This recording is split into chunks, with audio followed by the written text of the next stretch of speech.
Bonjour à tous. Aujourd'hui, on va parler du stoïcisme. Vous commencez à connaître mon intérêt pour le stoïcisme. C'est une philosophie dont je vous ai déjà parlé à plusieurs reprises et qui, selon moi, mérite d'être promue parce que c'est une philosophie pratique, parce que c'est une philosophie qui ne nécessite pas d'avoir un bagage particulier en philosophie pour la comprendre, et parce que ses enseignements s'adressent à tous. Il y a des philosophes qui parlent de choses qui n'intéressent pas grand monde, ou en tout cas, qui en parlent dans des termes qui peuvent ne pas résonner en nous, alors que les stoïciens, au contraire, nous parlent de choses familières. Ils nous parlent des émotions, du désir, de la déception, de la souffrance, bref, de toutes ces choses qui jalonnent notre quotidien et que pour beaucoup, nous ne questionnons plus, parce que nous les avons intégrées. Nous avons intégré la souffrance, nous avons intégré la déception et le regret, nous les avons normalisées, selon l'idée que si ces choses font partie de notre vie, c'est qu'elles doivent faire partie de la vie, et que donc, on ne peut rien y changer. Eh bien, ce que nous disent les stoïciens, c'est qu'on peut y changer quelque chose, qu'on peut même faire changer radicalement les choses, mais ça implique de commencer par en prendre conscience. Quand on évolue dans le stress émotionnel, quand on évolue dans la frustration, dans la colère, dans toutes ces émotions négatives, et qu'on s'y habitue, on finit par les épouser. On finit par se confondre avec elles. Un peu comme on s'habitue à la gravité. Quand vous marchez, vous ne vous dites pas que vous évoluez dans la gravité.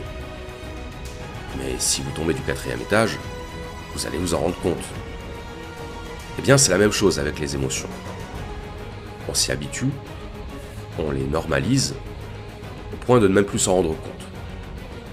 Ce que nous disent les stoïciens, c'est que non, la souffrance n'a pas à être normalisée. Non, la déception et le regret n'ont pas à être normalisés. Aucune émotion négative, et même aucune émotion tout court, n'a à être normalisée. Parce que nos émotions, nous pouvons nous en libérer. Alors je précise que les stoïciens n'utilisaient pas le mot émotion. Ils parlaient de passion.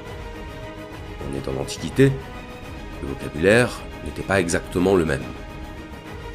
Et les passions, contrairement à l'image qu'on s'en fait aujourd'hui, ce n'est pas quelque chose de positif. Passion, du grec pathos, c'est ce qu'on subit. La passion nous rend passifs.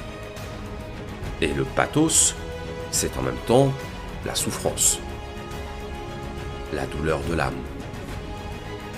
Et donc quand je dis que pour les stoïciens, nous pouvons nous libérer de nos émotions, il faut évidemment prendre le temps d'expliquer. Parce que j'entends ici les personnes qui vont dire « Comment ça, on peut se libérer de ces émotions ?» Mais les émotions, ça ne se contrôle pas. Une émotion, on la constate. On y assiste. On n'en est pas responsable. Parce qu'on n'est pas responsable de sa sensibilité. Eh bien, c'est là qu'il va falloir donner quelques explications. Pour les stoïciens, nous sommes responsables de nos émotions parce que nos émotions sont le produit du jugement. Du jugement que nous portons sur le monde, du jugement que nous portons sur les autres, et du jugement que nous portons sur nous-mêmes. En clair, pour les stoïciens, se libérer des émotions et de la souffrance qui en découle, ça passe par se libérer du jugement. On va partir d'une citation d'Épictète. Je rappelle qu'Épictète, c'était un stoïcien qui avait la particularité d'être un esclave. D'ailleurs, le nom Épictète signifie serviteur en grec. Épictète disait ce qui trouble les hommes, ce ne sont pas les choses, mais les jugements qu'ils portent sur les choses. L'air de rien, cette phrase résume tout. Maintenant, on va essayer de comprendre pourquoi il dit ça. Dire que ce qui nous trouble, ce ne sont pas les choses, mais les jugements qu'on porte sur les choses, c'est dire que les choses pourraient ne pas nous affecter, mais que nous acceptons qu'elles nous affectent. Autrement dit, que nous laissons les choses nous affecter parce que nous plaquons sur elles des jugements et que ce sont ces jugements qui sont la cause réelle de notre souffrance. Prenons un cas concret. Imaginez qu'un ami vous trahisse. Vous pouvez imaginer n'importe quel type de scénario. Il bave sur vous derrière votre dos, il vous vole de l'argent, il drague votre fiancé, bref, vous imaginez ce que vous voulez. Maintenant, imaginez que vous apprenez que cet ami vous a trahi. À ce moment-là, qu'est-ce que vous allez éprouver ? Si vous êtes à peu près comme tout le monde, vous allez lui en vouloir. Vous allez éprouver de la colère, peut-être même de la rage, de la haine. Cette colère viendra non seulement du tort qu'il vous aura causé, mais aussi de la déception. Un ami, c'est quelqu'un en qui on a confiance. C'est quelqu'un vis-à-vis de qui on a des attentes. Par définition, on ne peut être trahi que par quelqu'un en qui on a investi notre confiance. Et cette colère va vous ronger. Cette colère va vous consumer de l'intérieur. Vous allez souffrir. Vous allez serrer les dents, serrer les poings. Et si vous vous laissez aller à votre colère, vous allez sonner à sa porte et lui faire comprendre en langage des signes que c'était une erreur de vous faire ça. Dans tous les cas, le résultat de cette trahison, ça va être une réaction émotionnelle. À ce moment-là, si quelqu'un vient vous voir en vous disant « Non mais tu sais, tu souffres, mais en réalité, ce n'est pas de la faute de ton ami. Ce n'est pas cette trahison qui te fait souffrir. C'est le jugement que tu t'en fais. Le seul responsable de ta colère, c'est toi-même. » Là, vous allez vous dire « Mais il se fout de moi. Bien sûr que si, c'est sa faute. Bien sûr que si, c'est sa trahison qui me fait souffrir. Moi, je n'ai rien fait. » Eh bien, si. Vous avez fait quelque chose. Pour les stoïciens, c'est vous le responsable de votre souffrance. Parce que vous avez attendu de cet ami qu'il se comporte d'une manière que vous n'étiez pas en mesure de maîtriser. Si votre ami vous a trahi, vous n'y êtes pour rien. Ce choix ne relève pas de votre volonté. C'est son choix, à lui. Or, être affecté par ce qui ne dépend pas de nous, c'est se condamner au malheur.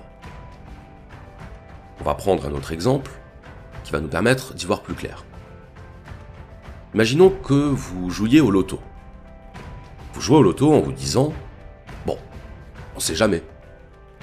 Avec un peu de chance, je vais finir millionnaire. » Donc vous jouez, le tirage au sort a lieu, et vous perdez. À ce moment-là, qu'est-ce que vous allez ressentir ? Un peu de déception. C'est normal. Personne ne joue pour perdre. Mais en réalité, cette déception, elle va pas vous affecter très longtemps. Ni de manière très intense. Parce qu'au fond de vous, vous saviez que vous aviez peu de chances de gagner. Vous ne misiez pas votre avenir là-dessus.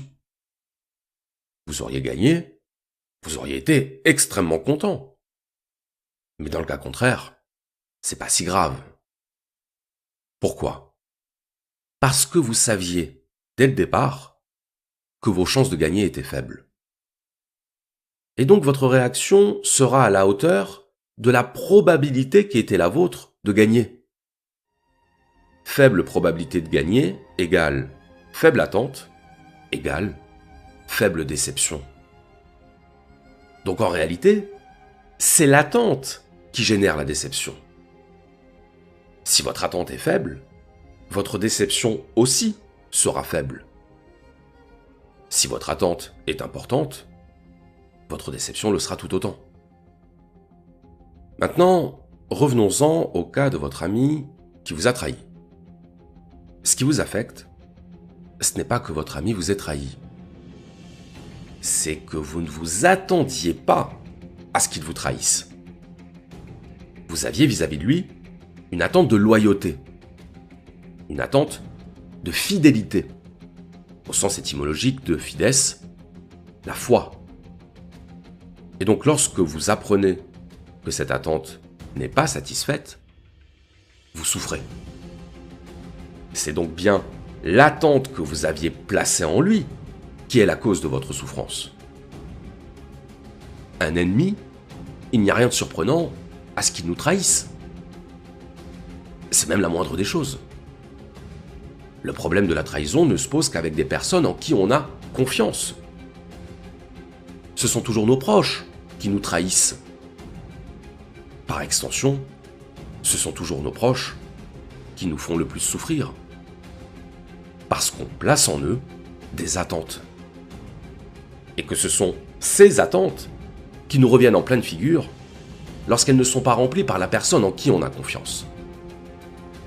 C'est donc bien que le problème ne vient non pas de la personne, mais de nos attentes envers la personne. La trahison ne nous fait souffrir que parce qu'on juge que la trahison d'un ami est quelque chose d'inadmissible. Maintenant, que nous disent les stoïciens? Ils nous disent que nous sommes responsables de l'attente que nous avons placée dans notre ami.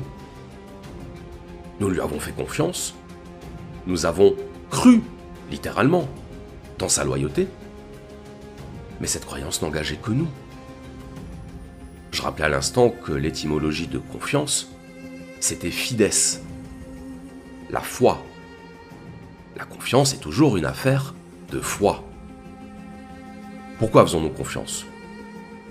Parce qu'on sent qu'on peut faire confiance. Alors oui, il y a des cas où la personne nous a prouvé qu'on pouvait lui faire confiance. Qu'on pouvait.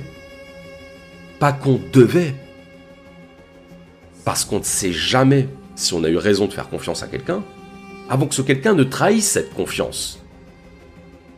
On ne le sait jamais. Donc toute attente est basée sur de la projection. Sur de la projection qu'il ne nous appartient pas de maîtriser. Est-ce que ça veut dire qu'il ne faut plus faire confiance à personne? Non. Ça veut dire que si vous faites confiance à quelqu'un, vous devez vous attendre à ce que cette personne trahisse votre confiance. Parce que ça arrive. Parce que c'est dans l'ordre des choses. Parce que l'être humain n'est pas pur. Qu'il lui arrive de trahir. Qu'il lui arrive de commettre des fautes. Et vous n'y pouvez rien. Croire que la personne en qui vous avez confiance ne vous trahira jamais, c'est ça la faute. Parce que c'est partir du principe que l'être humain pourrait être infaillible. Mais vous savez pertinemment que l'être humain n'est pas infaillible. Donc pourquoi attendre de l'être humain qu'il se comporte comme aucun être humain ne peut se comporter? Est-ce qu'elle n'est pas là, la faute? Est-ce que la faute, ce n'est pas d'avoir des attentes inatteignables? Est-ce que la faute, ce n'est pas de ne pas avoir compris ce qu'était la réalité? Alors bien sûr, face à ce discours, vont se dresser les discours idéalistes et moralisateurs. Mais comment peut-on dire ça? La confiance, c'est fondamental. Il faudrait donc tout accepter, tout tolérer. C'est ça le modèle des stoïciens? Non, ce n'est pas ça le modèle des stoïciens. Le modèle des stoïciens, c'est de dire qu'on n'a jamais raison contre la réalité. Or, la réalité, c'est que la trahison existe. La réalité, c'est que l'être humain est animé par des forces qui ne sont pas toujours des forces morales. L'être humain est animé par l'ego, par le désir de pouvoir, par l'intérêt. Et qu'on aura beau chanter des sérénades à la gloire de la vertu, ce n'est pas ça qui rendra l'être humain plus vertueux. L'être humain est ce qu'il est, il a ses qualités et ses défauts, et en plaquant sur l'être humain des attentes morales et idéales, on se condamne à la déception. On se condamne au malheur. Marc Aurèle disait « Dès l'aurore, dis-toi d'avance, je vais rencontrer un indiscret, un ingrat, un insolent, un fourbe, un envieux, un égoïste. » Pourquoi Marc Aurèle disait-il ça? Parce qu'il considérait que tous les êtres humains étaient immoraux? Non. Parce qu'il considérait que ces choses-là existaient. Pas qu'elles étaient systématiques. Pas qu'il n'existait aucune vertu chez les êtres humains. Mais parce que l'être humain n'est pas constitué seulement de vertu. Elle est là la nuance. Quand on a des attentes envers quelqu'un, on projette sur lui un idéal. Un idéal dont on sait pertinemment, quand on connaît un peu la nature humaine, qu'il n'est pas atteignable. Mais tout le problème se situe dans le « quand on connaît la nature humaine ». Pas quand on idéalise la nature humaine. Pas quand on fantasme la nature humaine. La grande leçon du stoïcisme, c'est la leçon du réalisme. Du réalisme qui nous fait comprendre et accepter qu'on ne peut pas attendre de l'être humain ce qu'il n'est pas en capacité d'atteindre.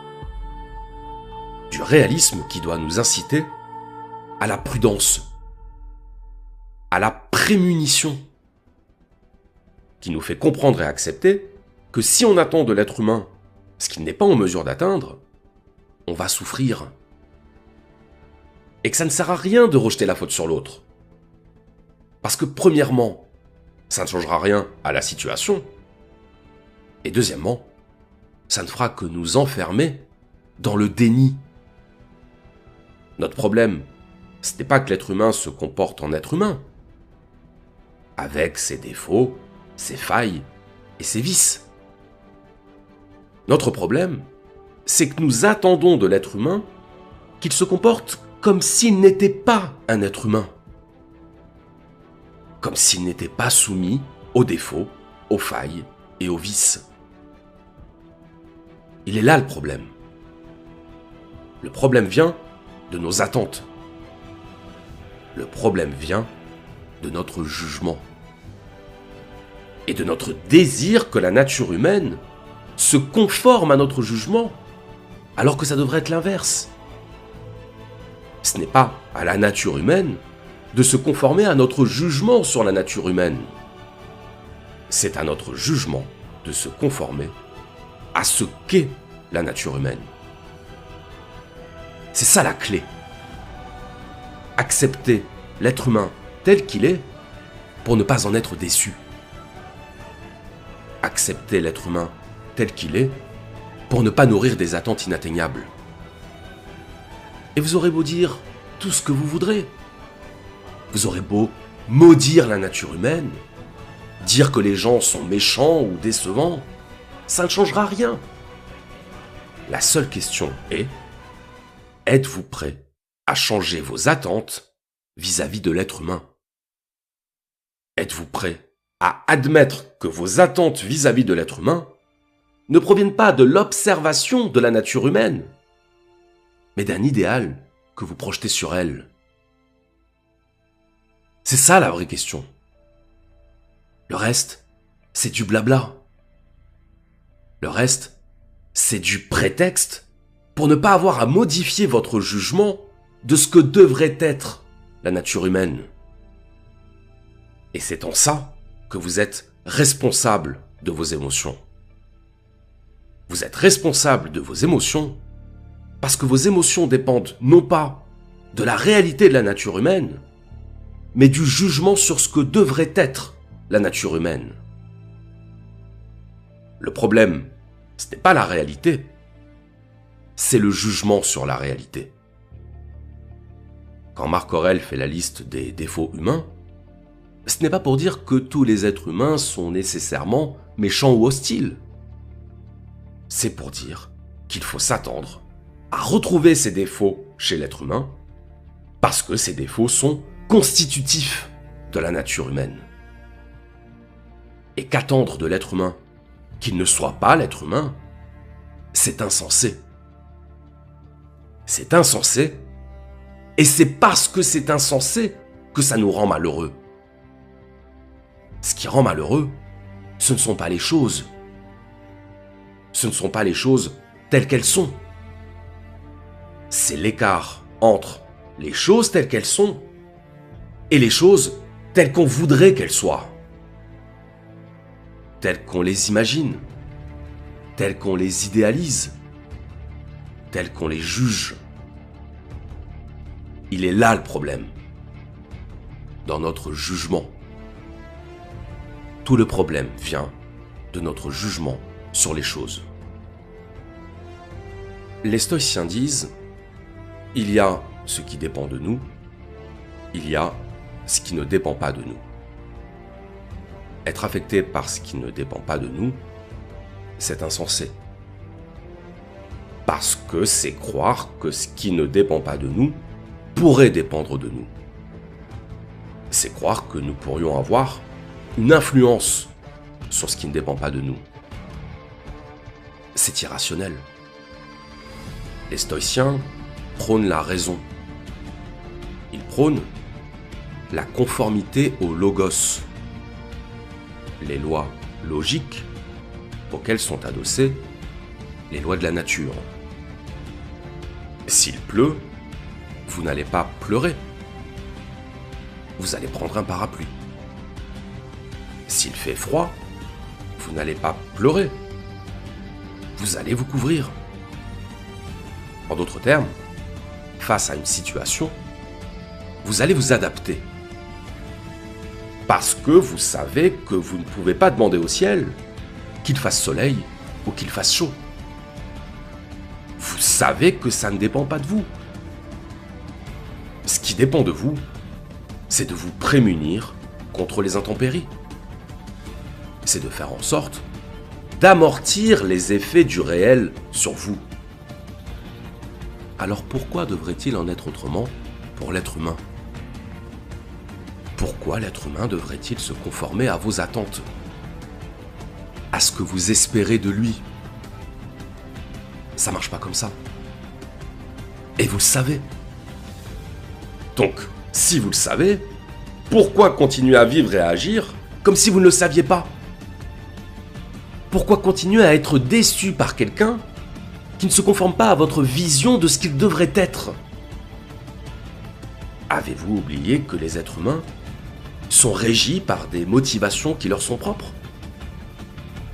Avez-vous oublié que les êtres humains n'attendent pas de savoir ce que vous pensez d'eux pour faire ce qu'ils estiment avoir à faire ? Pour qui vous prenez-vous ? C'est ça, au fond, la question que vous posent les stoïciens. Pour qui vous prenez-vous pour croire que la réalité va s'adapter à vous ? C'est à vous de vous adapter à la réalité. Et si vous ne le faites pas, vous ne pouvez vous en prendre qu'à vous-même. Si vous êtes malheureux parce que vous n'avez pas pris en compte la réalité telle qu'elle est, la faute n'en revient pas à la réalité. La faute en revient à vous. La réalité, elle est. C'est son boulot. Votre boulot, à vous, c'est de comprendre cette réalité et de vous y adapter. De l'accepter. Pas de projeter sur elle ce que vous aimeriez qu'elle soit. pas de lui faire endosser le poids de vos propres attentes. Donc, l'alternative est simple. L'acceptation ou le malheur. Accepter ce qui ne dépend pas de nous pour ne pas être malheureux. Pour ne pas faire dépendre notre bonheur de ce qui ne dépend pas de nous. On est habitué au jugement. On est habitué à dire ce qui est bien et ce qui est mal. À dire ce que les autres devraient ou ne devraient pas faire. On est d'ailleurs beaucoup plus prompt à dire ce qui ne va pas chez les autres qu'à dire ce qui ne va pas chez nous. Parce que nous voyons le monde à travers nos propres schémas de perception. Parce que nous voyons le monde à travers le prisme de notre propre conscience. Partant de là, tout ce qui ne correspond pas à notre propre mode de fonctionnement sera disqualifié. L'altérité nous échappe, même chez ceux qui se prétendent ouverts et tolérants. Ce n'est pas vrai que nous soyons ouverts et tolérants. Nous sommes sectaires, foncièrement sectaires. Dès que quelque chose nous déplaît, nous nous empressons de le juger. Pas de le comprendre. Pas d'essayer de le comprendre. De le juger. Il ne faudrait pas faire comme si. Il faudrait faire comme ça. Et à chaque fois que nous jugeons ce qui nous déplaît, c'est comme si on s'infligeait un coup de canif dans notre modèle de représentation. On s'énerve, on s'indigne, on se scandalise. Et ce faisant, on se fait souffrir. Au lieu de simplement nous dire « c'est comme ça ». Et si c'est comme ça, c'est qu'il y a une raison. Les gens sont ce qu'ils sont. Ils agissent comme ils agissent. Ils pensent comme ils pensent. Et c'est pas grave. C'est pas grave. Dès lors qu'on ne cherche pas à plaquer sur l'autre nos propres jugements. Alors bien sûr, il y a des fois où on sait qu'on a raison. Et où l'autre ne veut pas l'entendre. Des fois où on sait que l'autre est dans l'erreur, qu'il ne s'en rend pas compte, parce que sa sensibilité ou son expérience ne lui ont pas fourni les clés de compréhension. Mais nous, on sait. Et parce qu'on sait, on veut le faire savoir. On veut faire savoir à l'autre qu'on sait mieux que lui, et s'il ne l'entend pas, ça nous dérange. Là encore, ce n'est pas tant ce que fait l'autre qui nous dérange. C'est le jugement qu'on s'en fait. Un ami qui se fait exploiter à son travail et qui ne s'en rend pas compte. On a envie de lui dire « Réveille-toi. Révolte-toi. » Un ami qui est malheureux dans son couple, dont on sait qu'il devrait mettre un terme à sa relation, parce qu'on voit bien que c'est sans issue.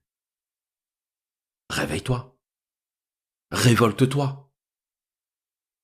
Et ça ne sert à rien. C'est toujours après coup que les conseils résonnent en nous. Quand on a compris. Vous pouvez juger comme il vous plaira la situation de votre ami. Vous pouvez lui conseiller ce que vous voulez. La question est de savoir à quel point le jugement que vous portez sur votre ami vous affecte-t-il, vous? À quel point le fait de ne pas être écouté, de ne pas être entendu, vous fait-il souffrir, vous? C'est ça la vraie question. Votre souffrance.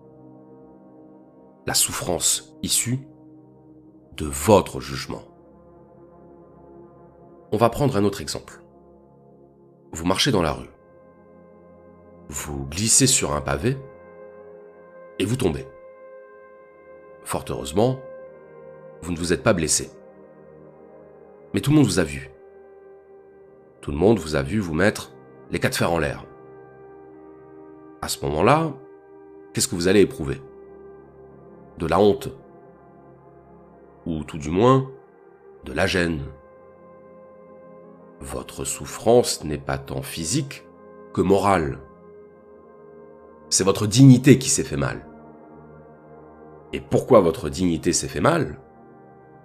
Parce que le jugement des autres sur vous vous affecte. Parce que vous vous dites « j'ai l'air con ». Et avoir l'air, c'est très important. C'est dans un monde d'hypocrisie qu'on prétend que le regard des autres ne nous atteint pas. Bien sûr qu'il nous atteint. Bien sûr qu'on veut donner aux autres la meilleure image de nous-mêmes. Le nier, c'est nier la réalité.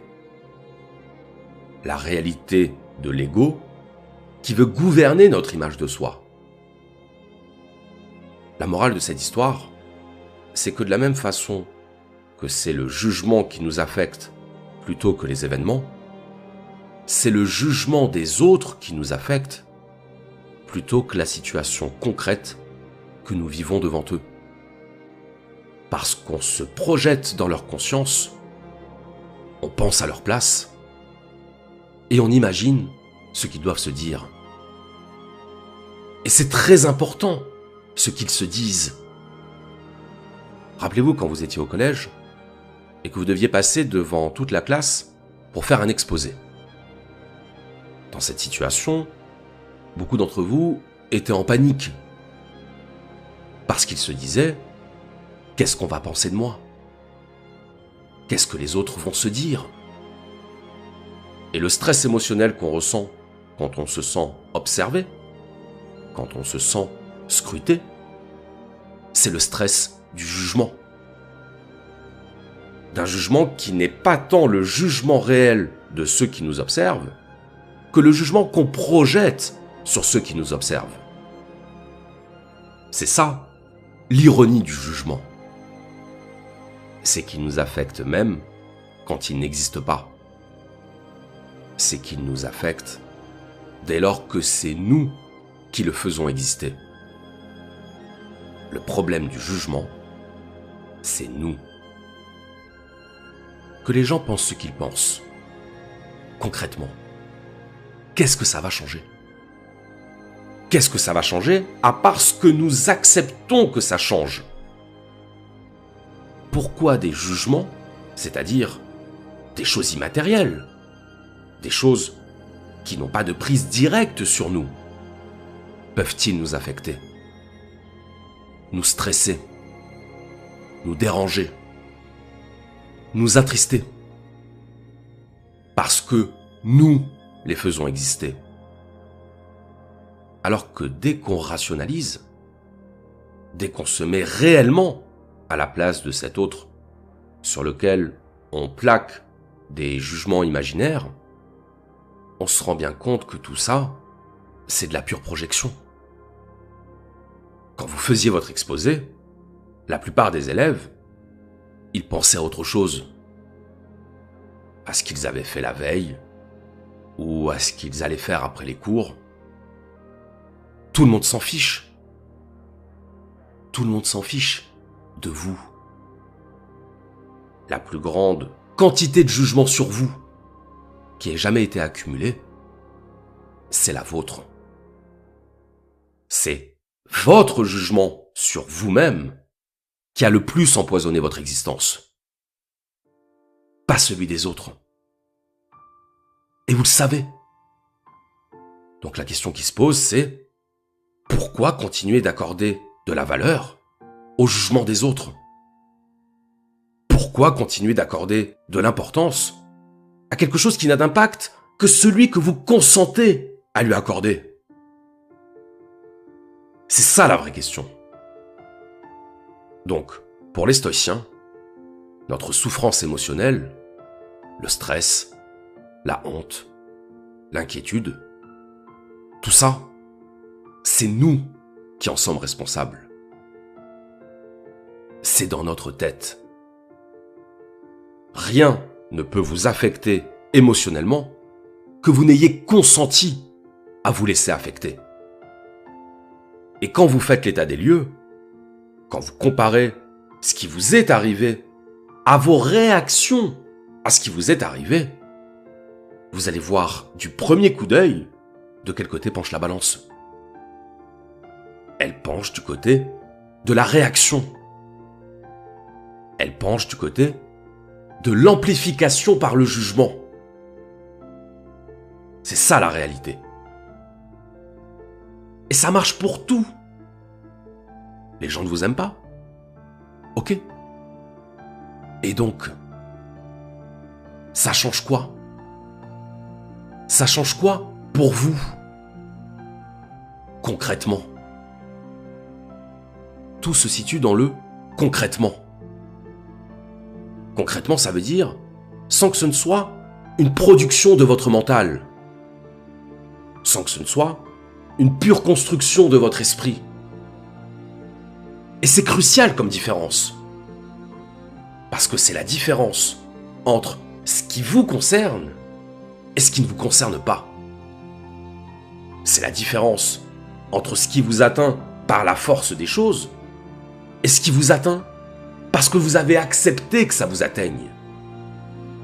La différence, c'est vous. Donc si on résume, il y a le jugement que vous portez sur les situations et qui vous affecte davantage que les situations elles-mêmes. Et il y a le jugement des autres, ou plutôt le jugement que vous projetez sur les autres et qui vous affecte davantage que ce pourquoi vous pensez qu'ils vous jugent. Dans les deux cas, ce qui vous affecte, c'est le jugement. Ce qui vous affecte, ce sont des projections mentales.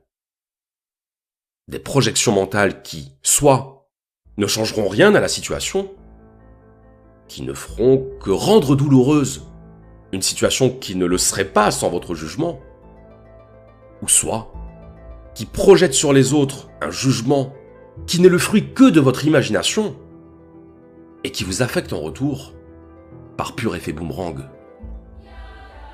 Comme si on construisait soi-même les raisons de sa propre souffrance mentale.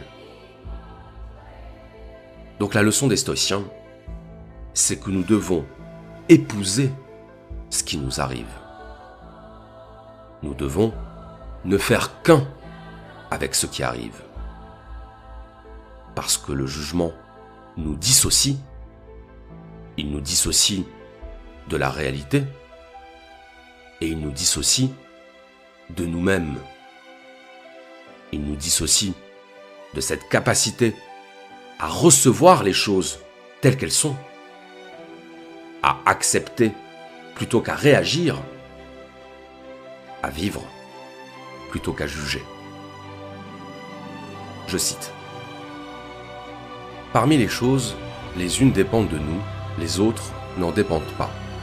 Celles qui dépendent de nous, c'est l'opinion, le vouloir, le désir, l'aversion.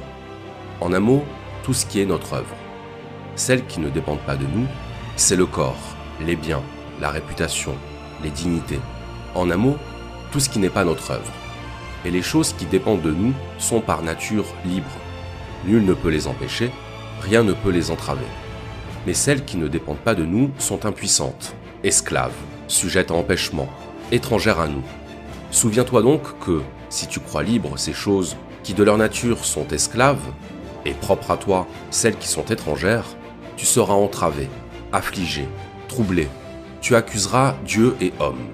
Mais si tu crois tien cela seul qui est tien, et étranger ce qui en effet t'est étranger, nul ne te forcera jamais à faire une chose, nul ne t'en empêchera. Tu ne te plaindras de personne, tu n'accuseras personne, tu ne feras pas involontairement une seule action. Personne ne te nuira, et d'ennemi, tu n'en auras point, car tu ne pourras pas même souffrir rien de nuisible.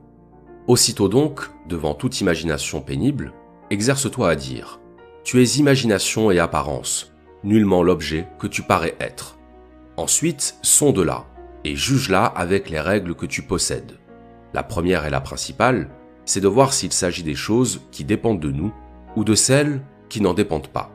S'agit-il de ces dernières, sois prêt à dire « Il n'y a rien là qui me regarde, moi ». Souviens-toi que ce qu'on se promet dans le désir, c'est d'obtenir l'objet désiré. Ce qu'on se promet dans l'aversion, c'est d'éviter l'objet en aversion. Et celui qui est frustré dans son désir est malheureux.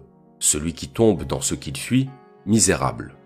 Fuis donc seulement les choses qui, dépendant de toi, sont contraires à la nature, et tu ne tomberas point dans ce que tu fuis.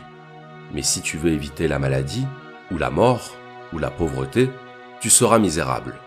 Écarte donc ton aversion de toutes les choses qui ne dépendent pas de nous, et reporte-la sur des choses qui, dépendant de nous, sont contraires à la nature. Quant au désir, supprime-le tout à fait en ce moment.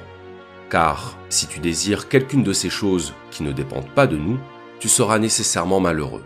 Et d'un autre côté, parmi les choses qui dépendent de nous et qu'il serait beau de désirer, aucune pour toi n'est encore présente.